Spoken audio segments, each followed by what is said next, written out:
ಬೆಂಗಳೂರಿನಲ್ಲಿ ರಾತ್ರಿ ಬೆಳಕಾಗುವುದರಲ್ಲಿ ಮಳೆ ಅಬ್ಬರಿಸಿ ಬೊಬ್ಬಿರಿದಿದೆ. ರಸ್ತೆಗಳು, ಅಂಡರ್ಪಾಸ್ಗಳು ಜಲಾವೃತಗೊಂಡು ವಾಹನ ಸವಾರರು ಪರದಾಟವನ್ನೇ ನಡೆಸಿದ್ದಾರೆ. ತಗ್ಗು ಪ್ರದೇಶಗಳಿಗೆ ನೀರು ನುಗ್ಗಿ ನಿವಾಸಿಗಳು ಗೋಳಿಡುತ್ತಿದ್ದಾರೆ. ಹಾಗಿದ್ರೆ ರಾಜಧಾನಿಯಲ್ಲಿ ಮಳೆ ಏನೆಲ್ಲ ಅವಾಂತರಗಳನ್ನು ಸೃಷ್ಟಿಸಿದೆ? ಈ ಕುರಿತ ರಿಪೋರ್ಟ್ ಇಲ್ಲಿದೆ.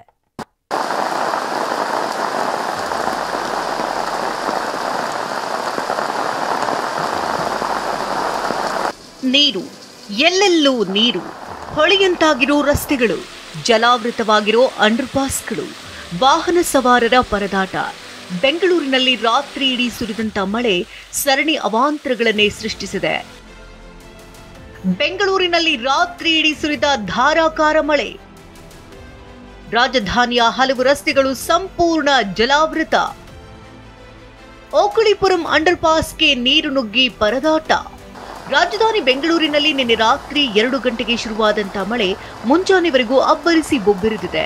ತಂದೆ ತಾಯಿಯಾಗುವುದು ಇನ್ನೂ ಕನಸೇ? ಅಪೋಲೋ ಫರ್ಟಿಲಿಟಿ ಮೂಲಕ ನಿಮ್ಮ ತಂದೆ ತಾಯಿಯಾಗುವ ಕನಸನ್ನು ನನಸಾಗಿಸಿಕೊಳ್ಳಿ. ಉಚಿತ ಆಪ್ತ ಸಮಾಲೋಚನೆಗಾಗಿ ಕರೆ ಮಾಡಿ 9953323196. ತಗ್ಗು ಪ್ರದೇಶಗಳಿಗೆ ನೀರು ನುಗ್ಗಿ ನಿವಾಸಿಗಳು ಪರದಾಡಿದ್ದಾರೆ.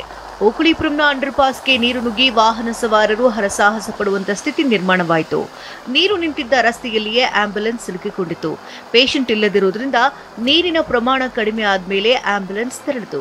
ವಾಹನಗಳು ಓಡಾಡ್ಲಿಕ್ಕೆ ಸಾಕಷ್ಟು ಒಂದು ಕಷ್ಟದ ಸಮಸ್ಯೆ ಆಗ್ತಾ ಇದೆ. ಮತ್ತೊಂದು ಕಡೆ ಟೂ ವೀಲರ್ಗಳು ಕೂಡ ಆತಂಕದಲ್ಲಿ ಓಡಾಡುವಂಥದ್ದು ನೀವು ನೋಡಬಹುದು. ಮತ್ತೊಂದು ಕಡೆ ನೋಡಬಹುದು, ಈಗ ಇನ್ನೊಂದು ಆಂಬ್ಯುಲೆನ್ಸ್ ಕೂಡ ಬರ್ತಾ ಇದೆ. ಅರೆ, ನೀರು ತುಂಬಿರುವಂತಹ ಹಿನ್ನೆಲೆಯಲ್ಲಿ ಸಾಕಷ್ಟು ವೆಹಿಕಲ್ಗಳು ನಿಧಾನವಾಗಿ ಚಲಿಸ್ತಾ ಇದೆ. ಸಾಕಷ್ಟು ಮಳೆಯಿಂದ ಹಲವು ಕಡೆ ಏನು ಈ ತರ ನೀರು ತುಂಬಿ ಪರಿಸ್ಥಿತಿ ಸಾಕಷ್ಟು ಒಂದು ಕಷ್ಟಕರವಾಗಿದೆ. ವಾಹನ ಸವಾರರು ಕೂಡ ಹಿಡಿಶಾಪ ಹಾಕಿಕೊಂಡು ರಸ್ತೆಯಲ್ಲಿ ಓಡಾಡುವಂತ ಸ್ಥಿತಿ ಕೂಡ ಈಗ ಸೃಷ್ಟಿಯಾಗಿದೆ. ಒಟ್ಟಾರೆಯಾಗಿ ಏನು ರಾತ್ರಿ 2ರ ನಂತರವಾಗಿ ಬೆಂಗಳೂರಿನಲ್ಲಿ ಆರಂಭವಾದಂತಹ ಮಳೆ ಸಾಕಷ್ಟು ಒಂದು ಅವಾಂತರಗಳನ್ನ ಸೃಷ್ಟಿ ಮಾಡಿದೆ. ಜೊತೆಗೆ ತಗ್ಗು ಪ್ರದೇಶಗಳೇನಿದೆ ಅಂದ್ರೆ ಹಲವು ರಸ್ತೆಗಳು ಕೂಡ ನೀರಿನಲ್ಲಿ ಮುಳುಗಡೆ ಆಗಿರೋದ್ರಿಂದಾಗಿ ವಾಹನ ಸವಾರರು ಪರದಾಡ್ತಾ ಇದ್ದಾರೆ. ಚಿಕ್ಕಪೇಟೆ ಮೆಟ್ರೋ ಸ್ಟೇಷನ್ ಮುಂಭಾಗದ ರಸ್ತೆ ಮುಳುಗಡೆ. ಗುಂಡಿ ಯಾವುದೋ ರಸ್ತೆ ಯಾವುದೋ ಕಾಣದ ಪರಿಸ್ಥಿತಿ. ಚಿಕ್ಕಪೇಟೆ ಮೆಟ್ರೋ ಸ್ಟೇಷನ್ ಮುಂಭಾಗದ ರಸ್ತೆ ಮುಳುಗಡೆಯಾಗಿದೆ. ಸುಮಾರು 2 ಅಡಿಯಷ್ಟು ನೀರು ಆವರಿಸಿತು. ಗುಂಡಿಗಳು ಯಾವುದೋ ರಸ್ತೆ ಯಾವುದೋ ಒಂದು ಕಾಣದ ಪರಿಸ್ಥಿತಿ ನಿರ್ಮಾಣವಾಗಿತ್ತು. ವಾಹನ ಸವಾರರು ಭಯದಲ್ಲೇ ಸಂಚಾರ ಮಾಡ್ತಾ ಇದ್ದ ದೃಶ್ಯ ಕಂಡುಬಂತು. ಸರಿಸುಮಾರು 2 ಗಂಟೆಗೆ ಆರಂಭವಾದಂತಹ ಈ ಮಳೆ ಏನಿದೆ ಇದು ಮೆಟ್ರೋ ನಿಲ್ದಾಣದವರೆಗೂ ಕೂಡ ವ್ಯಾಪಿಸಿತ್ತು. ನೀವು ದೃಶ್ಯಾವಳಿಗಳಲ್ಲಿ ನೋಡಬಹುದು. ಇನ್ನೂ ಕೂಡ ಮೆಟ್ರೋದ ಆವರಣ ಏನಿದೆ ಇನ್ನು ನೆಂದಿರುವಂತದ್ದು. ಅಂದ್ರೆ ಸಾಕಷ್ಟು ಮಳೆ ತೀವ್ರತೆ ಹೆಚ್ಚಾದಂತಹ ಸಂದರ್ಭದಲ್ಲಿ ಆ ಸ್ಥಳ ಅಂದ್ರೆ ಮೆಟ್ರೋದ ಮುಂಭಾಗದವರೆಗೂ ಕೂಡ ನೀರು ವ್ಯಾಪಿಸಿತ್ತು. ಆದ್ರೆ ಕಾಲ ನಂತರ ಮಳೆಯ ಪ್ರಮಾಣ ಏನು ಕಡಿಮೆ ಆಗಿತ್ತು, ಅದಾದ ಬಳಿಕವಾಗಿ ಏನು ನೀರಿನ ಇಲ್ಲಿ ನಿಂತಿದ್ದಂತಹ ಒಂದು ಮಟ್ಟ ಏನಿದೆ ಅದು ಕೂಡ ಕಡಿಮೆ ಆಗಿದೆ ಅಂತಾನೆ ಹೇಳ್ಬೋದು.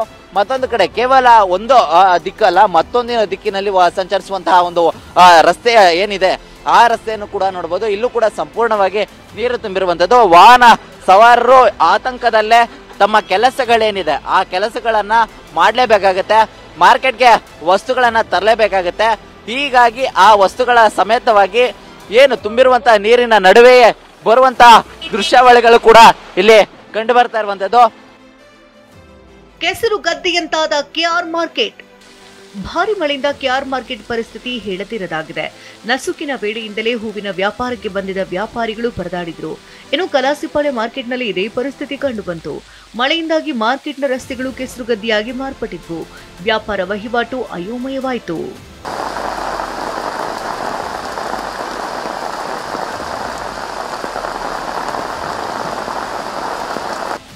ರಾತ್ರೋರಾತ್ರಿ ಬೆಂಗಳೂರಿನಲ್ಲಿ ದಿಢೀರ್ ಮಳೆ ಸುರಿದಿದ್ದು ಮನೆಯಿಂದ ಹೊರಬಂದವರು ನಲುಗಿ ಹೋಗಿದ್ದಾರೆ. Majestic, Rajajinagar, Malleshwaram, Yeshwanthpur, Shantinagar, Vidhana Soudha, Shivajinagar, corporation circle, town hall, Jayanagar ಸೇರಿದಂತೆ ಹಲವೆಡೆ ಅವಾಂತರಗಳನ್ನೇ ಸೃಷ್ಟಿಸಿದೆ. ಜಗದೀಶ್, TV9 ಬೆಂಗಳೂರು.